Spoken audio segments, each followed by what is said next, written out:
کی گھڑی ہے۔ ہائے بابا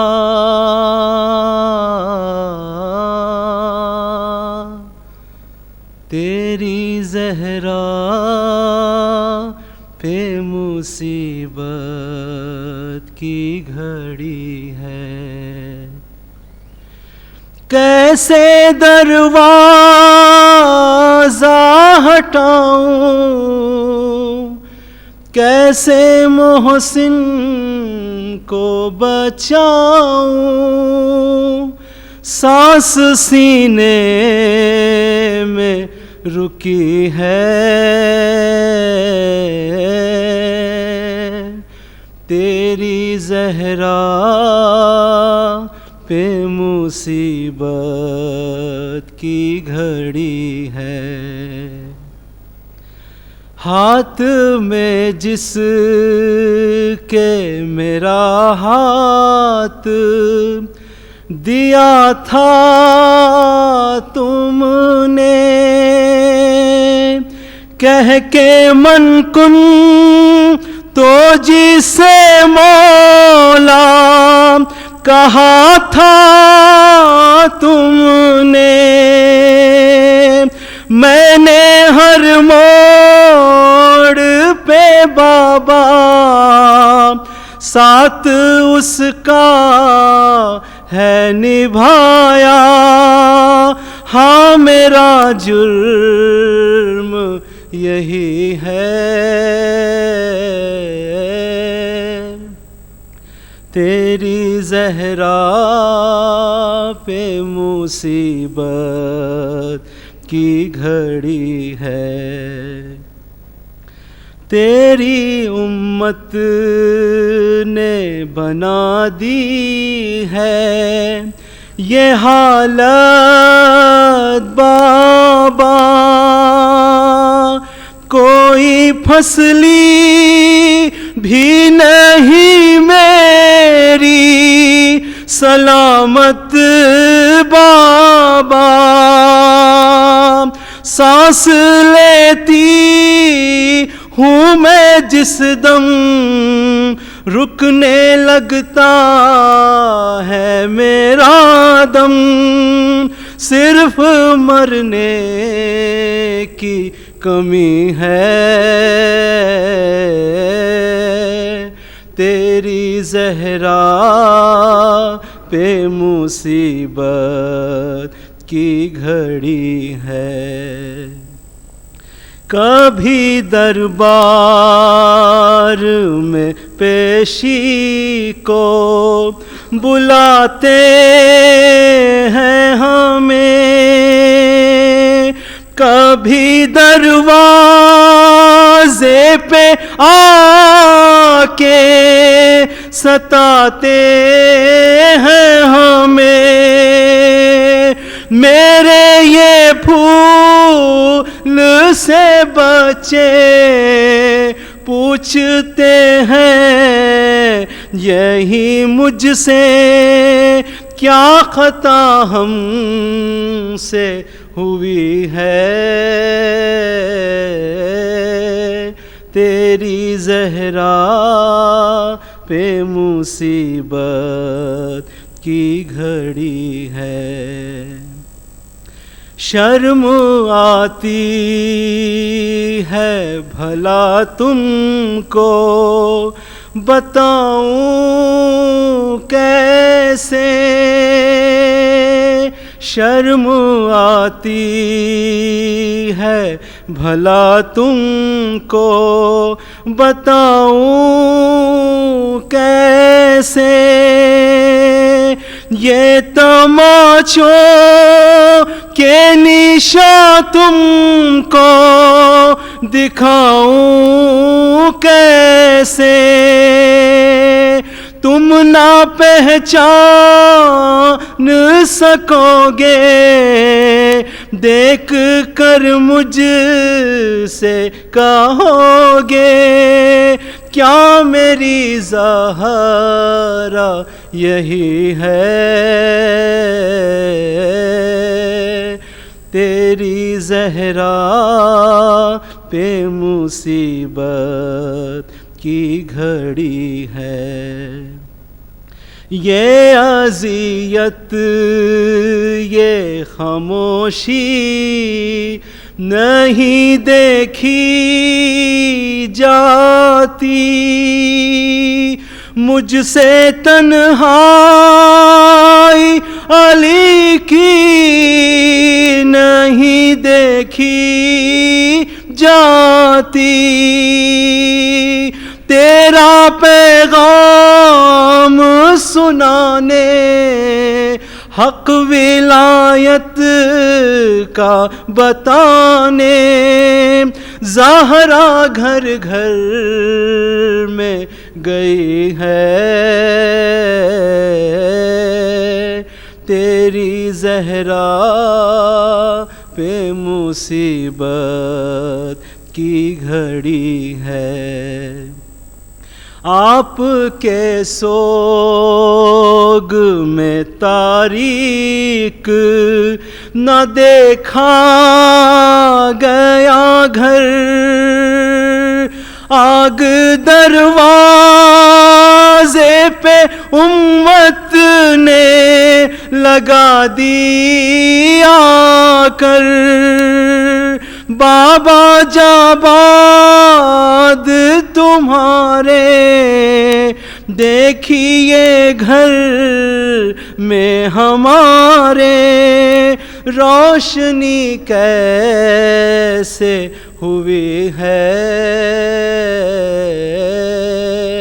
تیری زہرا پہ مصیبت کی گھڑی ہے. قبر زہرا سے تکلم یہ صدا آتی ہے.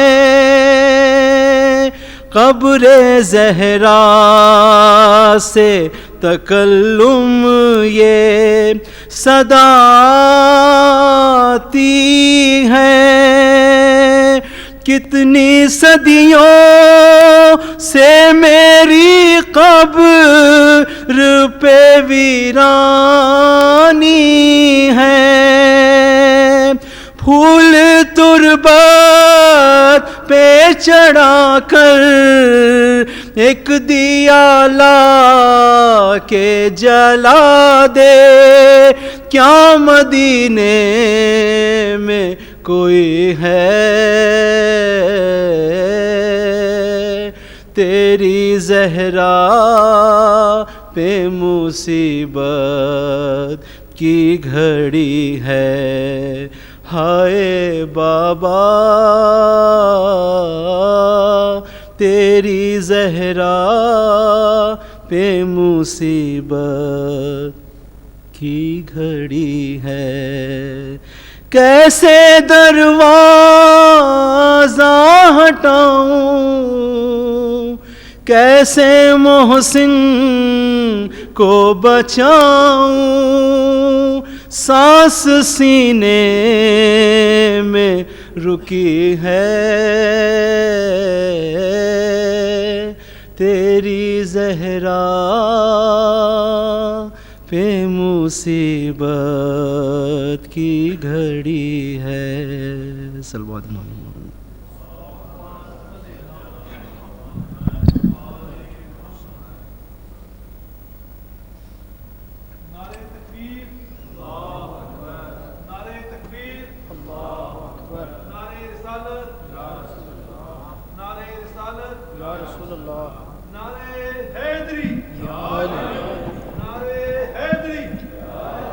ممنون جو لوگ پیچھے بیٹھے ہیں وہ آگے آ جائیے تاکہ مجلس کا ایک جو نا ماحول بن جاتا ہے. اور اپنے موبائل بند کر لیجیے گا اور جو لوگ باہر ہیں وہ آ جائیں اندر تشریف لے آئیں. مولانا صاحب کی صحت و سلامتی کے لیے بلند آواز میں درود پڑھیے گا.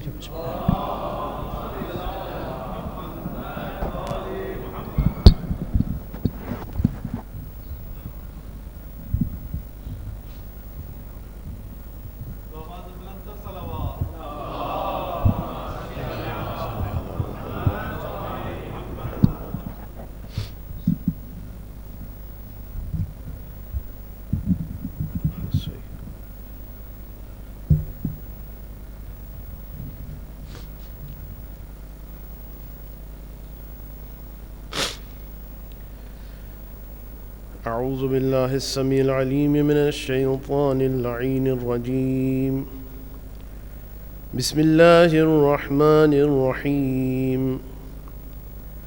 الحمد لله رب العالمين، والصلاة والسلام على أشرف الأنبياء والمرسلين وأهل بيته الطيبين الطاهرين المعصومين المظلومين الغر الميامين الذين أذهب الله عنهم الرجس وطهرهم تطهيرا.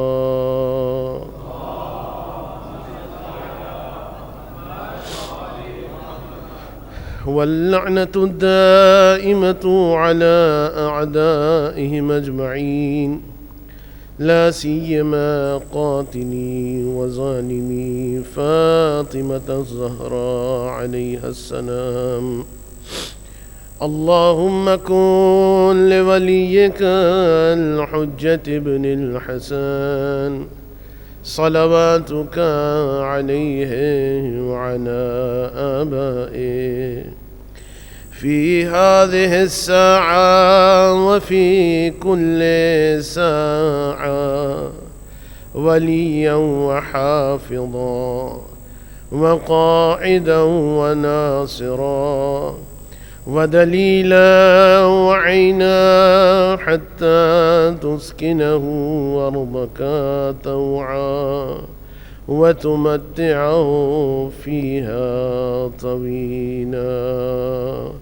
رب اشرح لي صدري ويسر لي أمري واحلل عقدة من لساني يفقه قولي. آمين يا رب العالمين. أما بعد، فقد قال الإمام الصادق عليه الصلاة والسلام: إنما سميت بفاطمة لأن الخلق فطموا عن معرفتها. صلوات.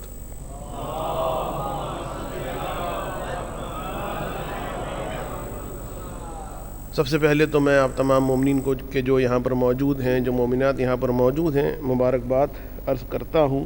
آپ کہیں گے شہادت کا دن ہے اور آپ مبارکباد عرض کر رہے ہیں. جی ہاں، اس لیے کہ اپنے آرام کے وقت کو چھوڑ کر آپ سیدہ کی محبت میں اس فرش پہ جمع ہوئے ہیں. انشاءاللہ اس موقع پر کہ جس وقت آرام کی ضرورت ہوگی، یہی فرش عزا کا بیٹھنا آپ کے لیے انشاءاللہ شفاعت کا سبب بنے گا. اب تک آپ نے سال بھر سیدہ کو ان کے لال کا پرسہ دیا، کبھی حسین کا پرسہ دے رہے ہیں، کبھی حسن کا پرسہ دے رہے ہیں، کبھی سجاد کا، کبھی امام رضا کا. لیکن آج ان سب کو ان کی ماں کا پرسہ دینا، اور اس اعتبار سے کہ چونکہ ہم وہ قوم ہیں کہ اگر کوئی ہم پر احسان کرے تو ہم اسے بھلاتے نہیں ہیں، لہٰذا اس اعتبار سے آج کے اس دن کی مجلس کو اور آج کی جو رات کی مجلس ہوگی، اسے مخصوص کیا ہے اسی بات کو مد نظر رکھتے ہوئے. اور وہ کیا؟ دیکھیے، دنیا میں ہر قوم کے جو زندہ قوم ہوتی اپنے شہداء کا احترام کرتی ہے، انہیں یاد رکھتی ہے، اور وہ شہداء کے جو اسپیسیفائی نہ ہو، ان کے بارے میں معلوم نہ ہو، تو ایک گمنام شہداء کے نام سے ایک مونومنٹ بنایا جاتا ہے کہ جس پہ لا کر ہار چڑھائے جاتے ہیں، جس کا احترام کیا جاتا ہے، صرف اس لیے کہ ہمیں نہیں معلوم کہ وہ شہداء کون ہیں. لیکن انہوں نے ہم پر احسان کیا ہے، لہٰذا ہم ان کی یاد کے طور پر یہ مونومنٹ بنا رہے ہیں. اسی طریقے سے تاریخ کے کچھ گمنام محسن ہمارے ایسے ہیں کہ جنہیں اب کوئی یاد نہیں کرتا، جنہیں تقریباً بھلا دیا گیا. تو ایسا نہ ہو کہ ہمارا نام غافلین میں شمار ہو جائے، احسان فراموشوں میں شمار ہو جائے. اپنی دانش میں اپنی حد تک کوشش یہ ہے کہ آج اس دوپہر کی مجلس میں اور انشاءاللہ رات کی مجلس میں کچھ تذکرہ اس اعتبار سے کیا جائے۔ میری مراد تاریخ کے وہ گمنام سادات کرام ہیں کہ جنہوں نے اپنے تن من دھن کو قربان کر دیا، اور ان کے قربانیوں کے صدقے میں ہم تک یہ دین اور یہ تعلیمات پہنچی۔ یہ میں ابتدا میں بتا دوں کہ وہ سادات کے جنہوں نے قربانی دی ہے کہ جن کا تذکرہ میں کر رہا ہوں، دیکھیے ایک بات تو ذہن میں رکھیے کہ سادات کی جب بات آتی ہے تو وہ سادات مراد نہیں ہے میری یہاں پر اس موضوع میں کہ جو کئی پشتوں کے بعد ان کا نسب جو ہے رسول سے جا کر ملتا ہے، نہیں، یہاں مراد یہ ہے کہ جو ایک سمجھ لیں کہ پشت کے بعد امام سے جا کر مل رہے ہیں، وہ امام زادگان یا خود امام کے براہ راست فرزند، لیکن میں نے جیسا کہ بتایا کہ نہ ان کو یاد کیا جاتا ہے نہ ان کا تذکرہ کیا جاتا ہے۔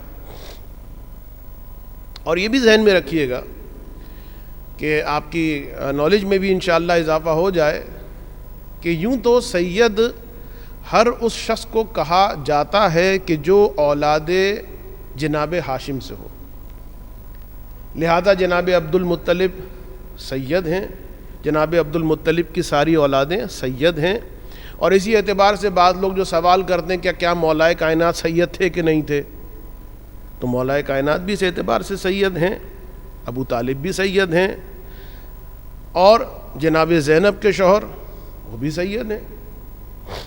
لیکن یہاں جو میری مقصود ہے، یہاں جو سادات کے بارے میں تذکرہ کرنا چاہتا ہوں اور کوشش کروں گا کہ مختصر رکھی جائے بات، وہ ہیں کہ جن کا سلسلہ نسب رسول تک شہزادی کونین کے ذریعے سے ملتا، یا دوسرے لفظوں میں فقہی اعتبار سے وہ سادات کہ جنہیں صرف انہی کو خمس دیا جا سکتا، وَإِلَّا جو جناب ہاشم کی اولاد میں سے ہیں ضروری نہیں کہ ان کو خمس دیا جائے، خمس دیا جاتا ہے صرف ان کو کہ جو وہ سید ہوں کہ جو اولاد زہرا ہوں۔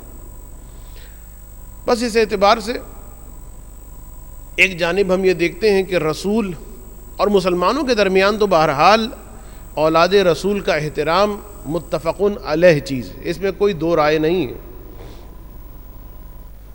رسول کی یہ حدیث تقریباً سب نے نقل کی ہے، اکرموا اولادی، میری اولاد کا اکرام کرو، احترام کرو،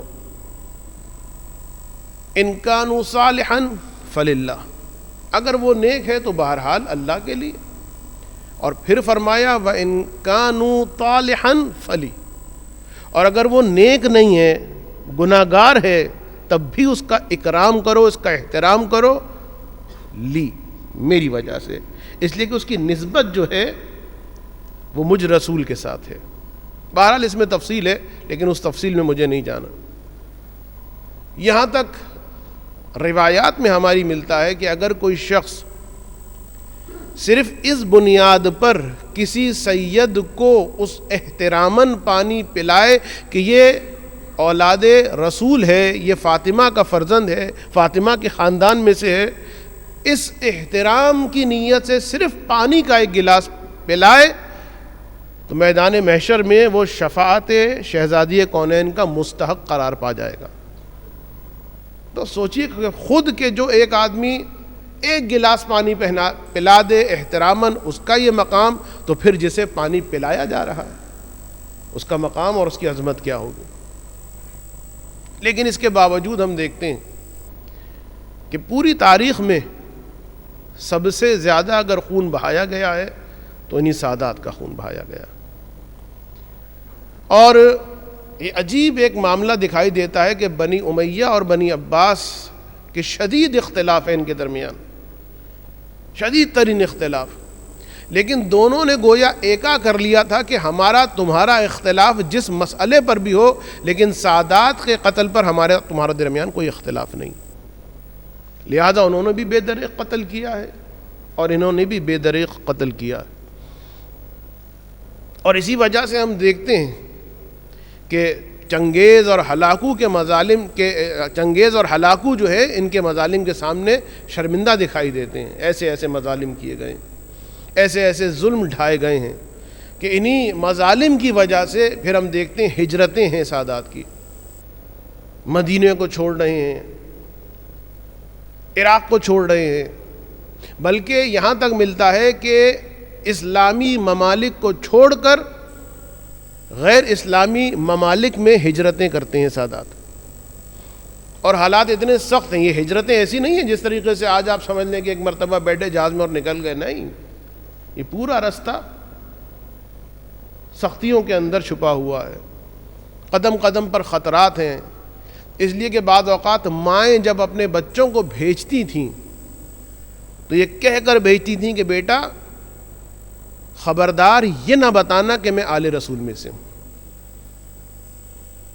اور بعض علاقے ایسے تھے کہ جہاں پر پہچان لیا جاتا تھا چہرہ دیکھ کر کہ یہ سید ہے, اس لیے کہ سادات کا ایک اپنا طریق, ایک انداز ہوتا ہے, خدا نے ان کو ایک وجاہت دی ہے, ایک ابوہت دی ہے. تو یا تو ماں یہ کہتی تھی کہ دیکھو کوشش کرو رات کے وقت سفر کرو, اور اگر دن کے وقت سفر کرنا مجبوری بن جائے تو اپنے چہرے پر نقاب ڈال کر سفر کرو, اس لیے کہ لوگ پہچانیں گے کہ تم سید زادے ہو اور تمہاری زندگی جو ہے وہ خطرے میں آ جائے گی. بس اس اعتبار سے ہم دیکھتے ہیں آج کی حد تک, یعنی اس وقت آج کی جو مجلس ہے دوپہر کی, اس میں میں ایک مجموعی طور پر حالات کو بیان کروں گا, اور انشاءاللہ خدا نے توفیق دی تو یہ جو رات کی مجلس آئے گی اس میں وہ خصوصی حالات بعض سید زادوں کے اوپر جو قیامتیں گزری. ایک درود پڑھ دیں محمد و آل محمد پر.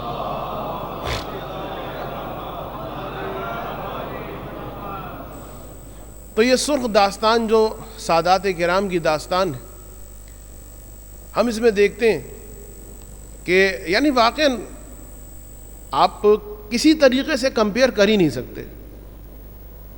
بہت بہت بہت آسانی میں آپ لوگ اطمینان رکھیے, یہ میں جملے کہہ رہا ہوں ذمہ داری کے ساتھ کہہ رہا ہوں, اس لیے کہ منصور کے زمانے میں صورتحال یہ ہو گئی تھی, ویسے ہی تمام مسلمانوں پر سختی اور وہ سارے کی ساری چیزیں, لیکن جو سادات ہیں ان پر خاص سختی. جو محلہ بنی ہاشم تھا, حالت یہ ہو گئی تھی کہ خواتین کے پاس ایک ایسا لباس نہیں تھا سالم کہ جس سے اتنی ستر پوشی ہو جائے کہ جس کے ذریعے سے نماز پڑھی جا سکے. ایک لباس ہوتا تھا پورے محلے میں, فیری ٹیل نہیں ہے بھائی, یہ کوئی قصے کہانیاں نہیں ہیں. اگر کسی کو بہت زیادہ تفصیل میں جاننا ہے مقاتل الطالبین جا کے دیکھ لیجئے, اس میں سارے تفاصیل کے ساتھ موجود ہیں باتیں. ایک لباس ہوتا تھا محلے کے اندر, اور وہ لباس جو ہے پھرایا جاتا تھا. پہلے ایک گھر کی خواتین نے اس کو پہن کر نماز پڑھی, یہ فارغ ہو دوسرے گھر میں وہ لباس پہنچا, اس گھر کی خواتین نے نماز پڑھی. سوچنا چاہیے ہماری مومنات کو, خدا کے لیے سوچا کریں. کبھی سوچا ہے کہ جو میں نماز پڑھ رہی ہوں میرے بال صحیح طرح چھپے ہوئے ہیں یا نہیں چھپے ہوئے؟ قنوت کے لیے ہاتھ اٹھا رہی ہوں, میرے جو آستین ہیں وہ ڈھلک گئے ہیں یا میرے ہاتھ کور ہیں؟ آج کل فکر نہیں رہی ہے, کیونکہ میں نے دیکھا ہے نماز پڑھتی ہیں, یہ دوپٹہ, البتہ دوپٹہ جو باریک ہے وہ تو ویسے ہی نماز کو باطل کر دیتا ہے, جس سے بال جھلک رہے ہوں, جس سے اسکن جھلک رہی ہو, اور اس پہ ترہ امتیاز ہے کہ کانوں کے پیچھے سے نکال کر لے آیا جاتا ہے.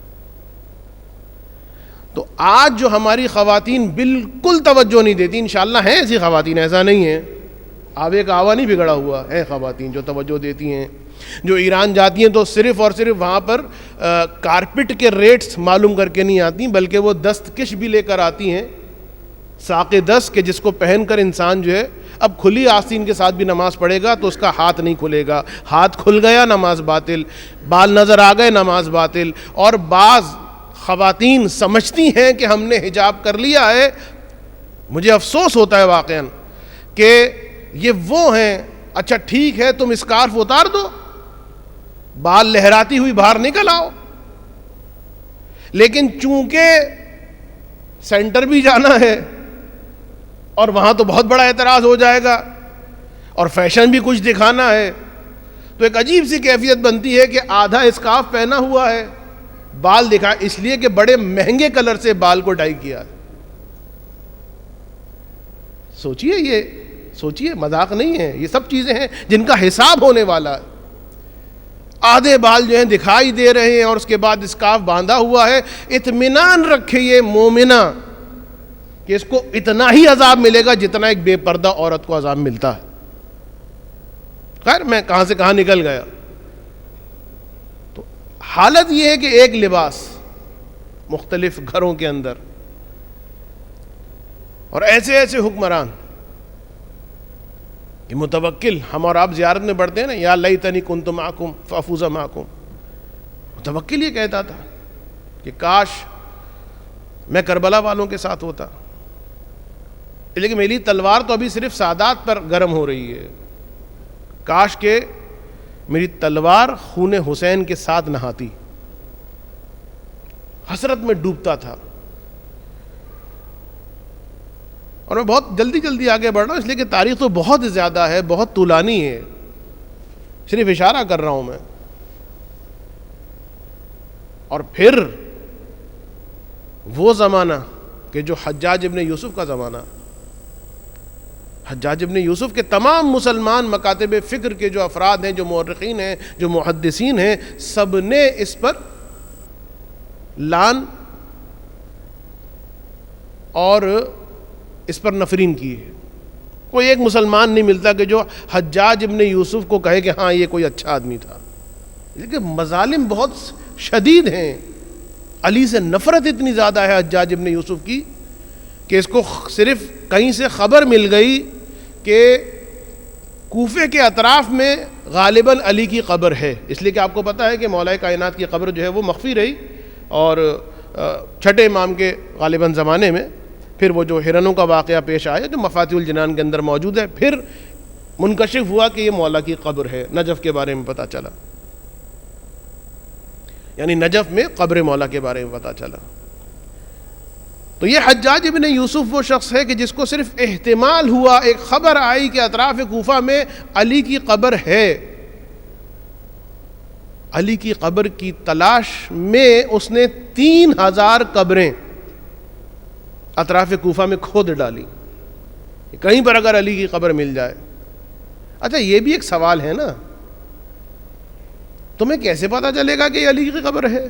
توجہ ہے نا آپ کی, یہی تو بات ہے. ان کو پتا ہے, اور قبروں سے نکلیں گی ہڈیاں, ہائے ہائے ہائے ہائے, لیکن علی کی قبر کھودوں گا. درود پڑھ دیں محمد و آل محمد پر.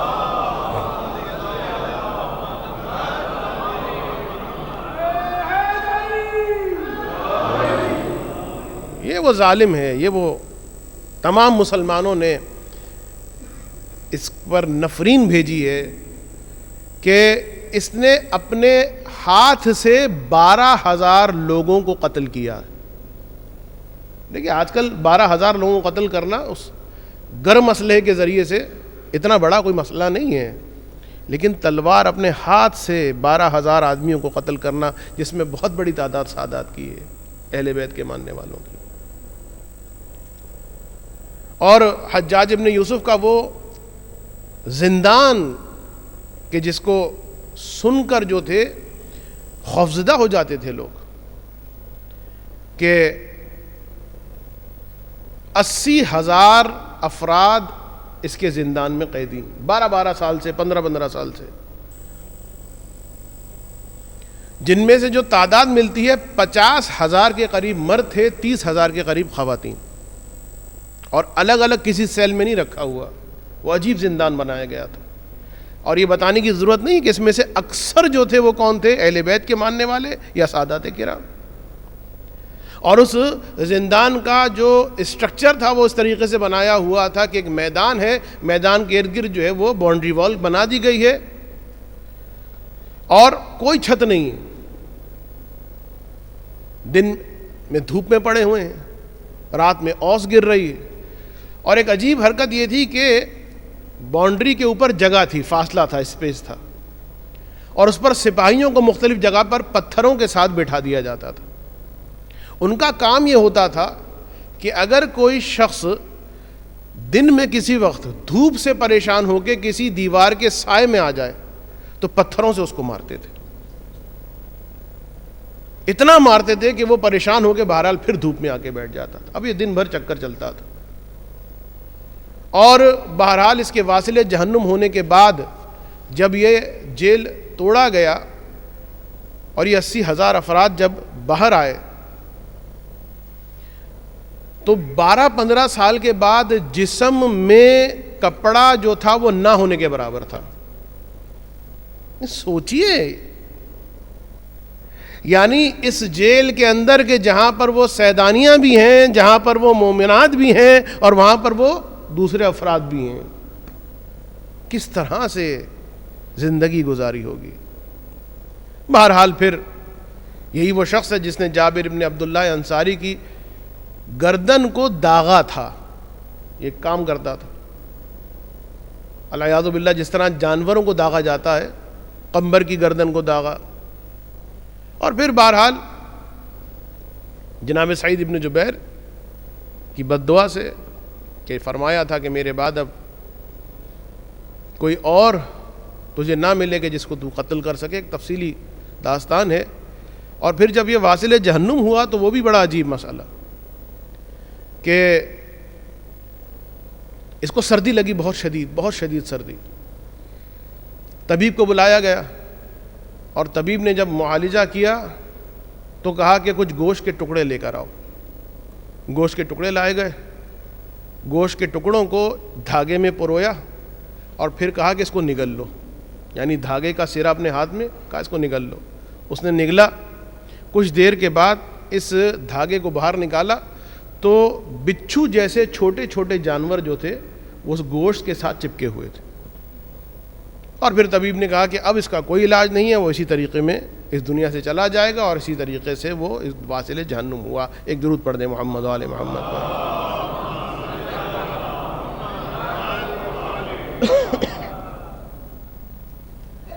تو بہت سختی کے ساتھ سادات نے زندگیاں گزاری. میں نے اب سمجھے نا، اب جو میں کہہ رہا ہوں کہ آپ آرام سے ہیں، ہمیں کتنی تکلیف کیوں نہ ہو جائے، ہم بہت آرام سے ہیں. اور پھر وہ زمانہ، وہ سلسلہ کہ میں نے بتایا نا، چاہے بنی امیہ ہو چاہے بنی عباس ہو، فرق نہیں پڑتا. حتیٰ کہ ہارون یہ کہتا ہے کہ مجھے اس وقت تک قرار نہیں آتا، رات کو نیند نہیں آتی جب تک میرے سامنے کیا نہ کیا جائے، کسی علوی کو قتل نہ کیا جائے. اور قتل کرنے کا انداز بھی بڑا اس کا عجیب و غریب ہوتا تھا. اس کو نیند نہیں آتی تھی کہ اس کے سامنے جو ہے ایک سید کے ہاتھ کو کاٹا جائے اور ایک طرف سے پاؤں کو کاٹ دیا جائے، بس چھوڑ دیں اس کو. اب خون بہہ رہا ہے، تڑپ رہا ہے اور اسی حالت میں مر گیا،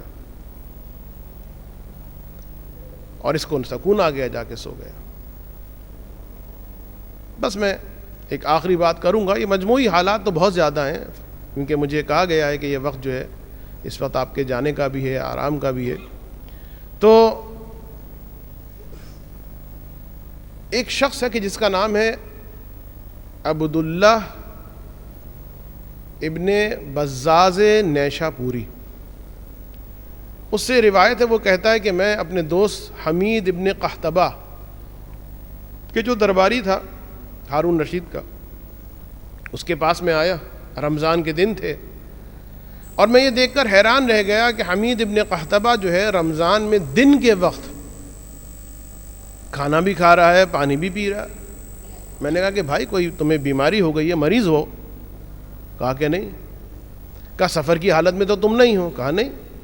کہا کہ پھر یہ رمضان کا مہینہ ہے، تم تو نماز روزہ کرنے والے، تم بغیر کسی مجبوری کے روزہ نہیں رکھ رہے ہو، خیریت تو ہے؟ تو یہ حمید ابن قحطبہ کہتا ہے کہ اب میرا نماز پڑھنا، روزہ رکھنا کچھ فائدہ پہنچانے والا نہیں ہے، اب مجھے جانا ہی جہنم میں. کہ کیسی کفر کی باتیں کر رہے ہو، خدا کی رحمت تو بہت وسیع ہے. کہا تم صحیح کہہ رہے ہو، لیکن جو کچھ میں نے کیا ہے اب اس کے بعد یہ نماز روزہ مجھے کچھ فائدہ پہنچانے والی نہیں. کہ بتاؤ تو صحیح. کہنے لگا کہ ایک دن مجھے خلیفہ نے بلایا اور مجھ سے کہا کہ اے حمید یہ بتا تو مجھ سے کتنی محبت کرتا؟ بہت محبت کرتا ہوں. کیا تو میرے لیے تو کیا قربان کر سکتا ہے؟ کہا اے حاکم میں اپنا سارا مال تجھ پر قربان کرنے کے لیے تیار ہوں. اور کیا قربان کر سکتا ہے؟ کہا کہ حاکم میں اپنی اولاد تجھ پر قربان کرنے کے لیے تیار ہوں. دوسرے دن پھر بلایا. کہا چلا جا. دوسرے دن پھر بلایا. پھر وہی سوال کہ مجھ سے کتنی محبت کرتا؟ بہت محبت کرتا ہوں. مجھ پر کیا قربان کر سکتا؟ مال اور اولاد، اور میں اپنی جان بھی قربان کر سکتا ہوں. بھیج دیا. تیسرے دن پھر بلایا، وہی سوال وہی جواب، لیکن اب حمید ابن قحطبہ کہتا ہے کہ میں نے کہا کہ میں اپنا مال بھی قربان کرنے کے لیے تیار ہوں، اپنی اولاد کو بھی تم پر قربان کرنے کے لیے تیار ہوں، اپنی جان بھی تم پر قربان کرنے کے لیے تیار ہوں، اور اپنا دین اور ایمان بھی تجھ پر فدا کرنے کے لیے تیار ہوں. کہا کہ ہاں اب بات بنی، اب تم نے مکمل جواب دیا. اور پھر اس کے بعد وہ کہتا ہے کہ اس نے اشارہ کیا ایک غلام کو اور کہا کہ اس کے ساتھ جاؤ اور جو یہ کہے وہ کرو.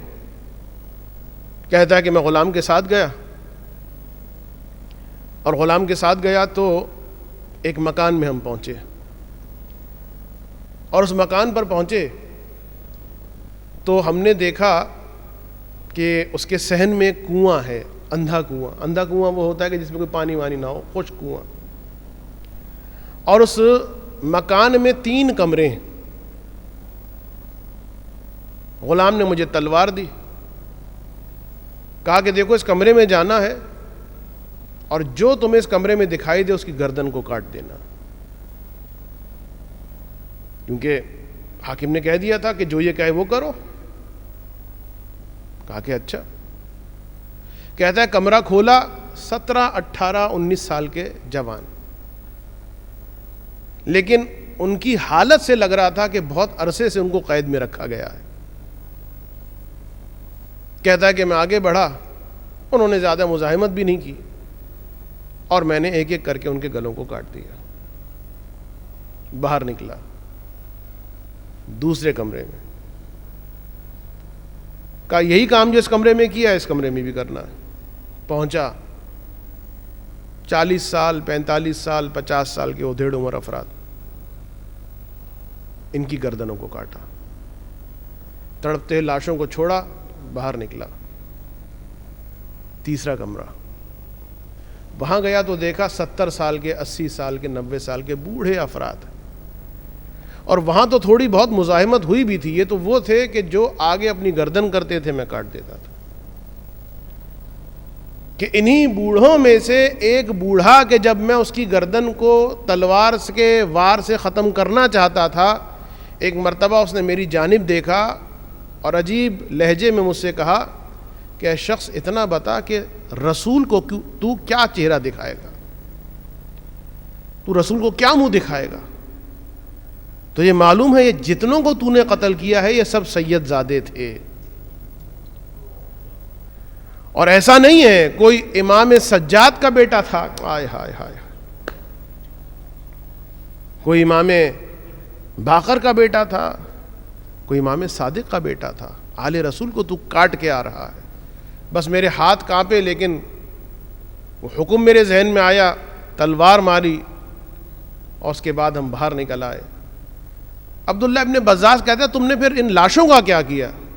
کہا اس خادم کے ساتھ ہم نے ان سروں کو، ان لاشوں کو جمع کیا، اور ایک مرتبہ وہ کنواں کے جو صحن میں موجود تھا ان لاشوں کو پھینکا، اور اس کے بعد اس کنویں کے منہ کو بند کر دیا. یہ ایک مجموعی اشارہ میں نے کیا آپ کی جانب کہ ان برے ترین حالات سے سادات گزرے ہیں. ہادی نے کہ جس وقت وہ ایک اعلان ہوا کہ بغداد کی تیاری، بغداد کو دوبارہ سے رینوویٹ کیا جائے گا، تو حکم یہ دیا گیا کہ جو گارا بنایا جائے گا وہ اس میں پانی نہیں ڈالا جائے گا. بھائی قصے کہانی نہیں ہے، ہم جو اتنی آرام سے بیٹھ کر کہہ دیتے ہیں کہ ہوا کرے یہ مسئلہ، کبھی اس مرجے پر اعتراض، کبھی اس مرجے پر اعتراض، کبھی توضیح المسائل کی توہین، اتنی آسانی سے جو ہمیں دین مل گیا ہے اس لیے ہمیں ویلیو نہیں ہے. ورنہ میں نے بتایا کہ ایک لباس ہے اور مومنات اور سیدانیاں نماز پڑھ رہی ہیں. بغداد کی تعمیر ہوگی لیکن کس طریقے سے؟ گارے میں پانی نہیں ملایا جائے گا. حاکم کا حکم آیا، اہل بیت کے چاہنے والی نہیں، سادات کے خون کو پانی کی جگہ. سوچئے تو صحیح، گلے کاٹے جا رہے ہیں، خون جمع کیا جا رہا ہے اور اس خون کے ذریعے سے گارا بنایا جا رہا ہے. سنیے گا، یہ بھی برکت ہے اولاد زہرا میں. اس کی وجہ بھی کبھی موقع ملا بیان کروں گا کہ حاکم تک یہ خبر پہنچائی گئی کہ جتنی ہماری نیڈ تھی وہ پوری ہو گئی ہے، اب خون کی ضرورت نہیں ہے، تو یہ جو باقی بچے ہیں سادات ان کو کیا کریں؟ اللہ اکبر. کہا کہ نہیں، چھوڑنا مت، اب ان کی ہڈیوں کو ستونوں میں چنو. کیا مطلب؟ یعنی ایک ایک ستون جو کھڑا ہوگا اس میں ایک سید کو زندہ چنا جائے گا. بس ایک اس میں ایک منظر ہے، اس کو بیان کر کے ربط مسائل. ایک شخص کے جو یہ کام کرنے پر مامور تھا، مقاتل الطالبین میں نے کہ جیسا بیان کیا اس میں آپ دیکھ سکتے ہیں، اور دوسری کتابوں میں بھی مل جائے گا آپ کو. وہ کہتا ہے کہ مختلف لوگوں کو جو ہے وہ کھڑا کر کے باندھ دیا جاتا تھا کہ ہلے نہ، اور اس کے بعد پھر اس کے بعد اینٹوں کو چن دیا جاتا تھا. دیکھیے بند ہو جائے ستون، اب ہوا کی کوئی جگہ نہیں ہے، 1 گھنٹہ 2 گھنٹہ 4 گھنٹے کے بعد کتنی دیر انسان، اور کس تکلیف کے ساتھ تڑپ تڑپ کے مرنا. وہ کہتا ہے اسی طریقے سے میں لوگوں کو، وہ سپاہی آتے تھے باندھتے تھے اور میرا کام تھا کہ میں اینٹوں کو چنوں. کہتا ہے کہ اتنے میں ایک بچہ لایا گیا، ہائے ہائے، اور اسے باندھا گیا، لیکن اس کے چہرے پر اتنی معصومیت تھی، سید زیادہ تھا نا. وہ کہتا ہے کہ مجھے ترس آ گیا، صاحب اولاد تھا. کہتا میں نے یہ کیا کہ اینٹیں تو چن دیں، لیکن ایک تھوڑی سی جگہ اس کے سانس لینے کے لیے باقی رکھی، اور اس سے کہا کہ بیٹا گھبراؤ نہیں، میں رات کو آؤں گا، بس صبر کرو. چھوٹا بچہ بھائی، 7-8 برس کا، یہ صبر کرنا معمولی نہیں ہے رات کی تاریکی میں. کہا تم صبر کرو، رات کو میں آؤں گا. رات کو آیا، اور آنے کے بعد اس نے اس جگہ کو کھولا، اینٹوں کو ہٹایا، بچے کو باہر نکالا اور کہا کہ اے فرزند، اے سید زادے، اس سے زیادہ میں تیری مدد نہیں کر سکتا، لیکن اب میری گزارش تجھ سے یہ ہے کہ دوبارہ یہاں پر نہ آنا، اس لیے کہ اگر تو دکھائی دیا یہاں پر تو مجھے بھی مار دیا جائے گا، میرے بچوں کو بھی ذبح کر دیا جائے گا، میرے خاندان کو ختم کر دیا جائے گا. وہ سید زادہ کہتا ہے تمہارا بہت بہت شکریہ، میری جدہ فاطمہ تیری شفاعت کریں گی، بس میری تجھ سے ایک التجا ہے، میری ماں بہت رو رہی ہوگی، تو ایسا کر میرے سر کے تھوڑے سے بال کاٹ لے اور جا کر میری ماں کو دکھا دے، اور اسے بتا دینا کہ تیرا بیٹا جو ہے وہ زندہ ہے. اس نے تھوڑے سے بال کاٹے. اب وہ سید زادہ کہاں گیا، کس طرح سے اس کی زندگی گزری، کچھ مناظر انشاءاللہ رات کو میں بیان کروں گا. وہ کہتا ہے کہ میں نے اس بچے کے بالوں کو لیا اور اس محلے میں پہنچا کہ جہاں پر سادات رہتے تھے. ہر گھر میں ماتم، ہر گھر میں گریا، اس لیے کہ ہر گھر سے کوئی نہ کوئی شخص جو ہے اسے اٹھایا گیا ہے، گرفتار کیا گیا ہے. بہرحال پوچھتے پاچھتے کسی انداز میں میں اس گھر میں پہنچا کہ جہاں پر رہنے والا یہ بچہ تھا. وہاں پر بھی گریا ہے, نالا و شیون ہے. مرتبہ میں نے پیغام پہنچوایا کہ اس گھر میں وہ جو ایک بچہ تھا اتنے سن کا, ایسے شمائل تھے, کیا اس کی ماں موجود ہے؟ کہا کہ ہاں اس کی ماں موجود ہے. کہا مجھے اس سے کام ہے, ذرا اس کو باہر بھیجو. رو رہی تھی. آئی, کیا بات ہے؟ اور اس نے خاموشی کے ساتھ مخفیانہ انداز میں یہ کہا کہ یہ تیرا بچے کے بال ہیں, میں نے اسے آزاد کر دیا ہے, لیکن یہ یاد رکھنا کہ اب وہ بچہ کبھی تجھے دکھائی نہیں دے گا. وہ چھوڑ کے چلا گیا, اب وہ نہیں آئے گا کبھی, لیکن یہ بال جو ہیں تیرے بچے کی سلامتی کی علامت ہیں. اس ماں نے, جسے یہ معلوم ہے کہ اب میرا بچہ نہیں ملے گا, محبت کے ساتھ ان بالوں کو چوما. کبھی آنکھوں سے لگا رہی ہے, کبھی سینے سے لگا رہی ہے, ایسا لگ رہا ہے کہ جیسے اس کی عید ہو گئی. جانتی ہے کہ اس کا بچہ اسے ملنے والا نہیں ہے. کیا قصور ہے ان سب کا؟ یہی تو ابھی پڑھا جا رہا تھا مرثیے میں. قصور یہ ہے کہ فاطمہ زہرا کے چاہنے والے. انشاءاللہ یہ بھی بیان کرنا ہے مجھے, انشاءاللہ کہ خدا توفیق دے. تسلی کے لیے, ایک تشفی کے لیے, صرف غمزدہ نہیں کرنا.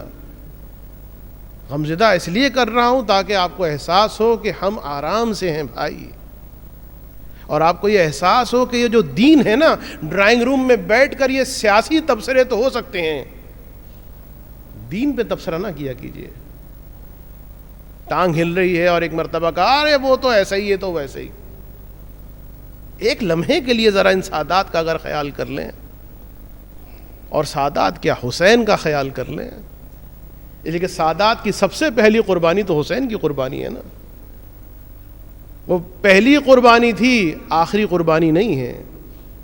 تا دم ظہور یہ سلسلہ چلتا رہے گا. اس درمیان صرف ہمیں یہ دیکھنا ہے کہ جو ہماری ذمہ داری ہے وہ ہم کتنی ادا کر رہے ہیں. ہماری ذمہ داری کیا ہے؟ بس ربط مصائب کروں گا. ہمارا اور آپ کا مولا پردہ غیبت میں ہے. آپ یہاں بیٹھ کے کڑ رہے ہیں, اس کے ہاتھ میں سب کچھ ہے. ہائے ہائے, جو کچھ نہ کر سکے اور روئے وہ بھی ایک انداز ہے, اور جو سب کچھ کرے اور کر سکتا ہو لیکن حکم پروردگار کی وجہ سے خاموش ہو. سوچئے اس کے دل پر کیا گزرتی ہوگی. اگر اس کے دل پر مرہم رکھنا ہے, یاد رکھیے اس وقت غیبت کے زمانے میں دعائے ندبہ پڑھنا عبادت ہے, نمازیں پڑھنا عبادت ہے, زیارت عاشورہ پڑھنا عبادت ہے, عزاداری کرنا عبادت ہے. سب سے بڑی خدمت امام زمانہ کی اس وقت یہ ہے کہ جو آپ کے درمیان اختلافات ہیں ان کو ختم کر دیجئے. جس نے محبت زہرا میں صرف یہ سوچ کے کچھ بھی کہہ رہا ہو, ہے تو علی کا چاہنے والا. کوئی بھی نظریہ ہو, ہے تو حسین کا ماتم کرنے والا. اگر اختلافات کو آپ ختم کر رہے ہیں, یاد رکھیے امام زمانہ کی سب سے بڑی خدمت کر رہے ہیں. اور اگر آپ چاہے کتنی ہی رو رو کے دعائیں ندبہ پڑھ رہے ہوں, کتنی ہی نمازیں پڑھ رہے ہوں, لیکن جہاں موقع ملا مومنین کے درمیان اختلاف, یاد رکھیے پھر یہ نہ دعائیں ندبہ قبول ہوگی نہ یہ عبادتیں قبول ہوں گی. اہم ترین ذمہ داری ہے کہ مومنین کے درمیان سے اختلاف کو ختم کریں. بس آخری بات کہ ابن ذبیان سے میرا مولا فرماتا ہے کہ ابن ذبیان, ایک وہ وقت آئے گا کہ جب تم ایک دوسرے کے منہ پر تھوکو گے. کہ مولا ہم ایک دوسرے کے منہ پر تھوکیں گے؟ کہا صرف یہ نہیں, ایک دوسرے کے کفر کے فتوے دو گے. ہائے ہائے, وہ کافر ہے، وہ مقصر ہے، وہ غالی ہے، یہ اس نظریے کا ہے، وہ اس نظریے کا، لہذا کافر. امام فرماتے ہیں تم ایک دوسرے کے کفر کے ایک دوسرے کو کافر کہو گے. اس موقع پر ابن ذبیان گھبرا کے کہتا ہے فرزند رسول یہ زمانہ تو بہت برا زمانہ ہوگا. سوچئے مولا یہ زمانہ تو انتہائی برا زمانہ ہوگا. امام نے فرمایا سب سے بہترین زمانہ تو یہی زمانہ ہوگا. کہا کیوں؟ کہا اس لیے کہ یہی وہ زمانہ ہے جس میں ہمارے قائم کا ظہور ہوگا اور وہ ان تمام اختلافات کو ختم کر دے گا.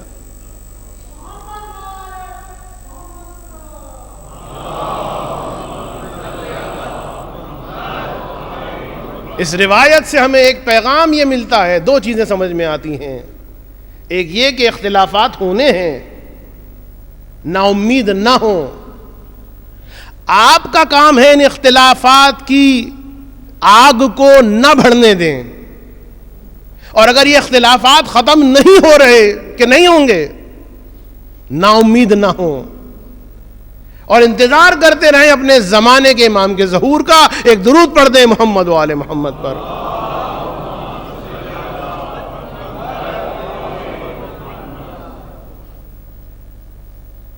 ہر امام جو ہے اپنی اپنی قبر کے اندر بے چین ہے. آپ کہیں گے مولانا آپ یہ کیا کہہ رہے ہیں، وہ تو ہماری قبروں میں آ کے ہماری قبروں کو جنت بناتے ہیں. نہیں، 8ویں امام کا وہ شعر آپ نے نہیں پڑھا، وَقَبْرٌ بِطُوس، کہ طوس میں بھی ایک قبر ہوگی کہ جس میں کلیجے سے شعلے نکل رہے ہوں گے. امام اپنی قبر کے بارے میں کہہ رہے ہیں یہ شعلے کس کے؟ غم کے شعلے. اور یہ اس وقت ٹھنڈے پڑیں گے کہ جس وقت ہمارا قائم ظہور کرے گا. ہر امام رو رہا ہے، آپ کو نہیں معلوم. چاہے 8واں امام ہو، چاہے مولا علی ہوں، چاہے امام، ہر امام رو رہا ہے. کبھی اپنے شیعوں کی حالت دیکھتے ہیں اور کبھی زہرا پہ ہوئے مظالم کو دیکھتے ہیں. تو ایک اہم ترین ذمہ داری جو میں نے بیان کی، اختلاف خدا را کوشش کریں سائیڈ میں کر لیں اپنے آپ کو.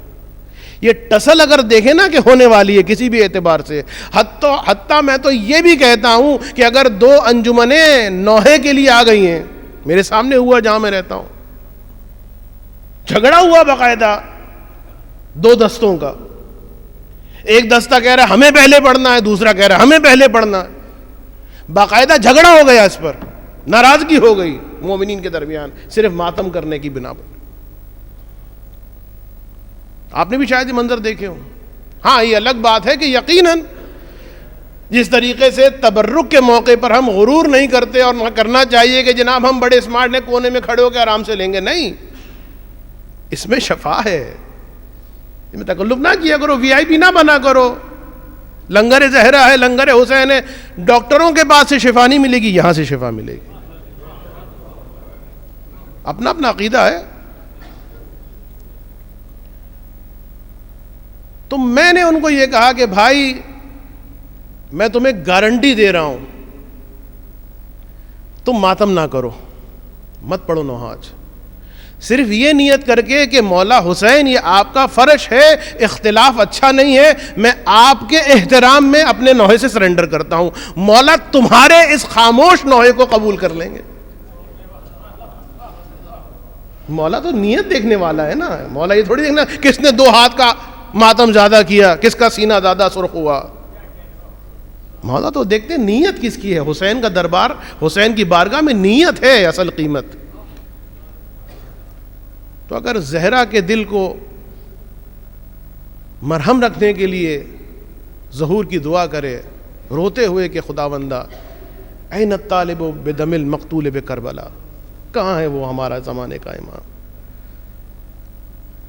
اس لیے کہ شہزادی کی حالت وہ ہو گئی ہے کہ حتیٰ اسما بنت عمیس کو بھی قرار نہیں ہے. بتایا تھا نا کہ چھوڑ کے چلی گئی تھی مدینہ شہزادی کی شہادت کے بعد، قرار نہیں. لیکن ایک دن فرماتی ہیں کہ مجھے لگا اور مجھے کچھ خوشی سی محسوس ہوئی کہ شہزادی کی حالت بہتر ہو رہی ہے. اس لیے کہ میں نے دیکھا شہزادی نے غسل کیا, نیا لباس پہنا, خوشبو لگائی, گھر کا کام مکمل کیا, حسنین کو نانا کی قبر پہ بھیجا. میں مطمئن ہو گئی کہ آج حالت شہزادی کی اچھی ہو گئی ہے. لیکن ایک جملہ جو شہزادی نے کہا میری خوشیوں پر پانی پھر گیا. کہا اسما بنت امیس میرا بستر جو ہے حجرے کے وسط میں لگا دو اور میں یہاں پہ لیٹ رہی ہوں, جب تک میری تسبیح و تحلیل کی آواز آتی رہے تو ٹھیک ہے, اور پھر جب خاموشی طاری ہو جائے تو تم مجھے آواز دینا. اگر میں تمہاری آواز کا جواب نہ دوں تو سمجھ لینا دنیا زہرا سے خالی ہو گئی. بھائی یہ جملہ ایسا تھا کہ اسما بنت امیس, اب شہزادی حجرے کے وسط میں لیٹ گئی اور سفید چادر اس طریقے سے اوڑھی ہے کہ جس طریقے سے میت کو چادر پہنائی جاتی ہے. اسما کہتی ہیں کہ میں سن رہی ہوں, تسبیح و تحلیل کی آوازیں آ رہی ہیں, یہاں تک کہ آوازیں آنا بند ہو گئیں. میں نے زہرا کو آواز دی, بی بی آقا زادی, جواب نہیں آ رہا. میں گھبراتی ہوئی پہنچی, حجرے میں گئی, بی بی کا بدن ساکت ہے, میں قریب گئی اور اب جو میں نے دیکھا ایک مرتبہ گھبرا کے کہا انا للہ و انا الیہ راجعون. بس میں باہر نکلی تھی, میں نے دیکھا گھر کا دروازہ کھلا, حسن و حسین داخل ہوئے. میں نے کہا بچوں کھانا تیار ہے, کھانا کھا لو. امام مجتبیٰ فرماتے ہیں اسما تم کیا بات کر رہی ہو, ہم نے کبھی اپنی ماں کے بغیر کھانا کھایا ہے جو آج کھا لے. اور پھر امام حسین نے کہا اسما ہم سے کیوں چھپا رہی ہو, ارے ابھی ہم نانا کی قبر پہ بیٹھے اپنی ماں کی صحت کی دعا کر رہے تھے کہ نانا کی قبر پہ لرزہ طاری ہوا اور آواز آئی تم یہاں بیٹھے ہو, تمہاری ماں اس دنیا سے چلی گئی. اجرکم علی اللہ. ایک مرتبہ اسما نے کہا کہ بچوں جاؤ جا کے اپنے بابا کو خبر دو.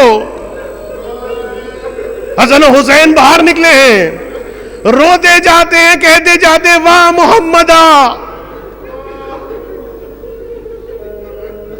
ہمارے لیے آپ کی موت کا دن تازہ ہو گیا. اذ ماتت امنا, اس لیے کہ آج ہماری ماں مر گئی. روتے ہوئے پہنچے, مسجد میں علی موجود ہیں. علامہ مجلسی بیان کرتے ہیں, سنیے گا, سوچئے گا, علی کی پرسنالٹی اور شخصیت کو ذرا ذہن میں لائیے گا. علی نے کہاں کہاں صبر کیا ہے بھائی. فاطمہ کا تماچا لگا, علی نے صبر کیا. فاطمہ کا محسن شہید ہوا, علی نے صبر کیا. خود علی کے رسی بندھی, علی نے صبر کیا. لیکن ایک مرتبہ حسن و حسین نے جو آگے کہا بابا علی فاطمہ اس دنیا سے چلی گئی, علامہ مجلسی فرماتے صبر کا پہاڑ علی یہ سنا بے ہوش ہو کے زمین پر گر گیا. یہ معمولی بات نہیں ہے, یہ معمولی بات نہیں ہے. اس لیے کہ علی جانتا ہے کون چلا گیا. بس ایک مرتبہ زمین پہ گر گیا, بے ہوش ہو گیا. کچھ دیر کے بعد افاقہ ہوا. پہلا جملہ علی کی زبان سے نکلا اے فاطمہ تم مجھے چھوڑ کے چلی گئی, اب یہ بتاؤ پریشانیوں میں علی کو تسلیہ کون دے گا. اب یہ بتاؤ علی کو دلاسے کون دے گا. اجرکم علی اللہ. شہزادی کی وصیتوں پر عمل ہوا. دوران غسل علی پر گریہ طاری ہوا, پہلو شکستہ کا راز کھلا.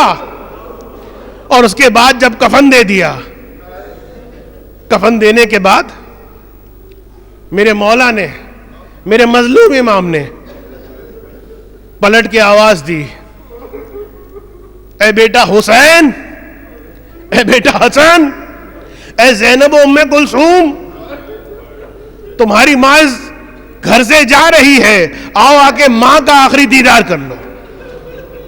عزادارو جہاں پر کہیں پر میت ہو جاتی ہے نا، سب سے زیادہ کوہرام کا منظر وہ ہوتا ہے کہ جب جنازہ اٹھ رہا ہو.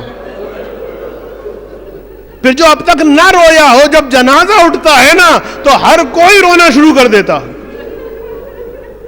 جیسے ایک مرتبہ بچے آئے، زینب ام کلثوم سرانے بیٹھ کے رو رہی ہیں،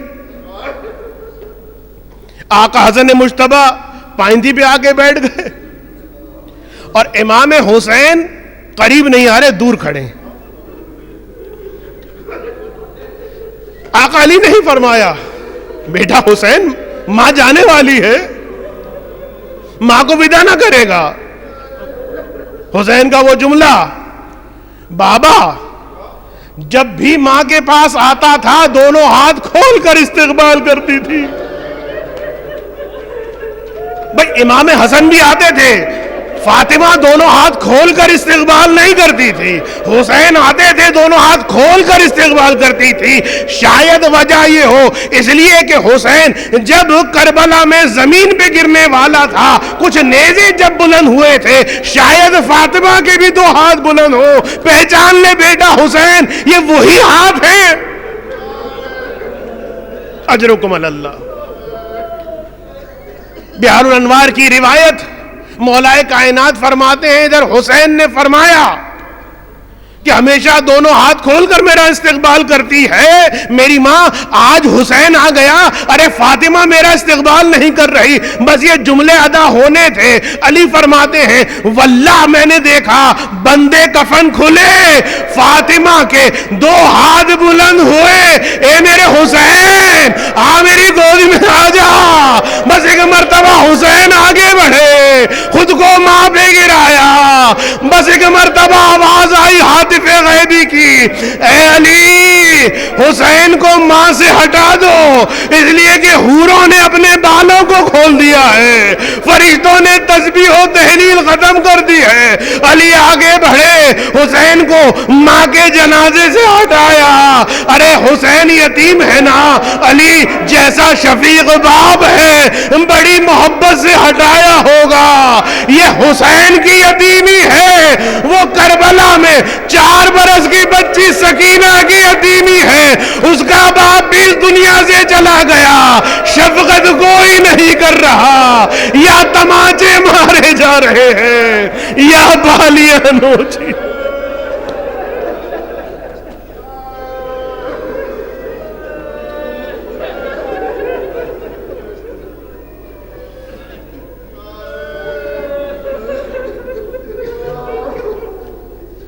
الا ولعنت اللہ علی قوم الظالمین وسيعلم الذین ظلموا أي منقلب ينقلبون. الہی بحق زہرا وأبیہا وبعلہا وبنیہا والسر المستودع فیہا. پروردگارا ہماری اس عبادت کو قبول فرما. خداوندہ ہمارے اس گریے کو، ہماری اس عزا کو، فاطمہ کے اس ماتم کو پروردگارہ بہترین انداز میں ہمارے لیے سامان آخرت قرار دے.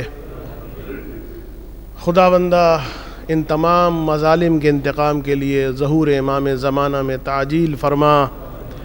ہمیں ایسے اعمال کرنے کی توفیق عطا فرما کہ قلب امام زمانہ ہم سے راضی و خوشنود ہو جائے. خداوندہ جو مومنین یہاں پر موجود ہیں ان کی جو پریشانیاں ہیں، رزق کی پریشانی ہو، اولاد کی پریشانی ہو، بچوں کے رشتے کی پریشانی ہو، گھریلو اختلافات کی پریشانی ہو، بیماری کی پریشانی ہو، پروردگارہ ان کی تمام پریشانیوں کو بحق پریشانی فاطمہ زہرا دور فرما. خداوندہ دنیا کے جس خطے میں جہاں جہاں مومنین آباد ہیں ان کے جان، مال، ناموس، عزت و آبرو، خصوصاً ان کے ایمان کی حفاظت فرما.